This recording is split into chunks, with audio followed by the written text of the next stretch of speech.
Good afternoon. I am James Seabach. I'm an assistant sheriff at the LVMPD. I'm here to brief you on additional details as we know them today about the first officer-involved shooting that occurred on Friday, December 30th, 2022. This officer-involved shooting, number 13 for 2022, fatal number 8. The same time in 2021, we were at 10 OISs with 6 of those being fatal.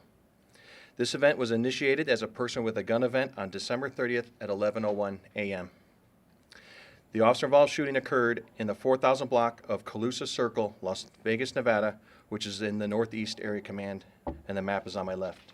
The involved officers are as follows. Number 1 is Officer Fernando Sotelo. He is 28 years old and has been with the LVMPD since 2017. In this incident, Officer Sotelo was armed with a Glock 17 9mm equipped with a tactical light. The investigation revealed he fired 17 rounds. The second officer is Officer Alberto Guzman. He is 27 years old and has been with the LVMPD since 2017. In this incident, Officer Guzman was armed with a Glock 17 9mm equipped with a tactical light and a patrol rifle with a .223 caliber. That rifle was equipped with optics and a magnifier.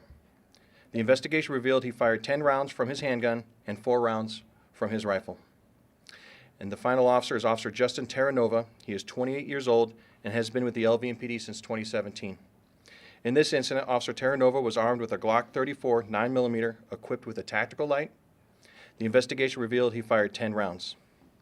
All these officers are assigned to the Community Policing Division, Northeast Area Command. The suspect was identified as William Konkol. He was a 60-year-old white male adult, 5'10", 210 pounds. He is pictured there on my left. The investigation revealed Konkol was armed with a Glock 23 40mm handgun. He fired 1 round during this incident. You can see the weapon on the screen to my left.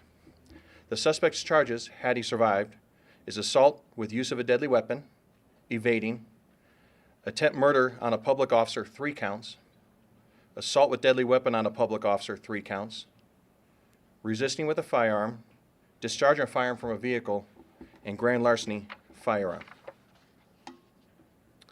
The details of the officer-involved shooting are as follows. On December 30th, 2022, at approximately 11:01 a.m., LVMPD Dispatch received a call referencing a man with a gun near the intersection of Nellis and Bonanza Road. The caller stated he mistakenly waved at a male, later identified as William Konkol, who was driving a vehicle. The victim believed the car belonged to a friend. Konkol began yelling at the victim and pointed a firearm at him. Officers were dispatched to the area in an attempt to locate Konkol. Arriving officers were able to locate Konkol and attempted to conduct a vehicle stop in the area of Prince Lane and Charleston, which is near Lamb. Konkol refused to stop and fled the area at a high rate of speed, endangering citizens and officers as he drove through the residential streets. Officers initiated a vehicle pursuit. Konkol drove to Colusa Circle and Sacramento Drive, where officers were able to forcefully stop the vehicle. As officers were exiting their vehicles, the suspect produced a handgun and discharged 1 time. The 3 officers fired their duty weapons at Konkol, who was still inside of his vehicle. Officer Guzman transitioned to his rifle and fired 4 times into the suspect's vehicle. Konkol was able to put his vehicle in gear and then drove towards the officers. Officers once again fired their weapons at Konkol, who then crashed into a brick wall in front of the house. Officers approached Konkol and requested medical attention for him. Upon medical's arrival, the medical personnel pronounced Konkol deceased at the scene. During the investigation, it was learned that Konkol had stolen the firearm from a motorcyclist approximately 1 hour before this officer-involved shooting. Konkol had observed a motorcyclist who was carrying a handgun inside a holster which was on his hip. Konkol pulled up next to the motorcyclist, reached out of the driver's side window, and pulled the rider's gun out of his holster while he was stopped at the light. The motorcyclist confronted Konkol, and after a brief verbal confrontation, Konkol ran over the motorcycle and fled the area. The motorcycle rider was uninjured.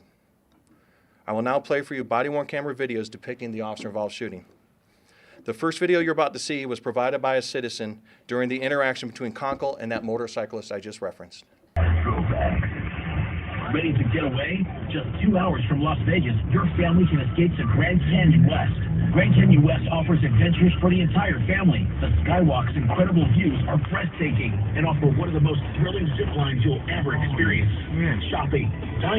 This next video is from body-worn camera of Officer Guzman.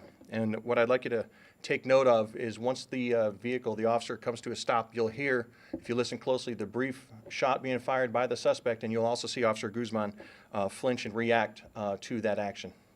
Yeah, more for you. See this bike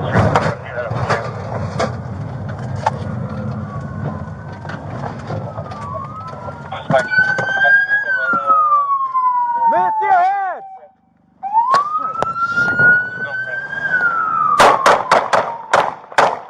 Watch crossfire!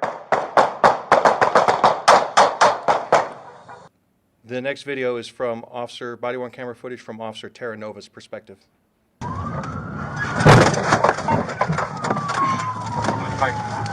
Right now where we're at.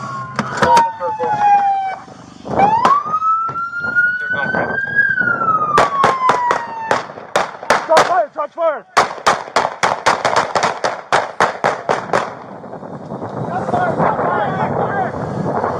Hey, hey! Stack up on that car! Get my rifle!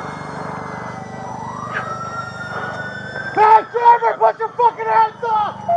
Put your fucking hands up! We got multiple shots fired. Driver's seat.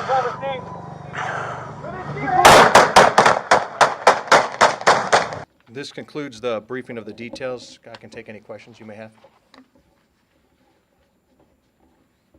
Yes. How long did it take from the initial call to the shots fired? The initial pursuit, the duration was roughly 2 to 3 minutes from when they went to stop the vehicle through that residential area. Question in the back? Yes. Did you all get any phone calls? Anybody call in the part where he stole it, where he stole the weapon from the motorcycle? And also, can you describe any previous run-ins you may have had previously with Konkol?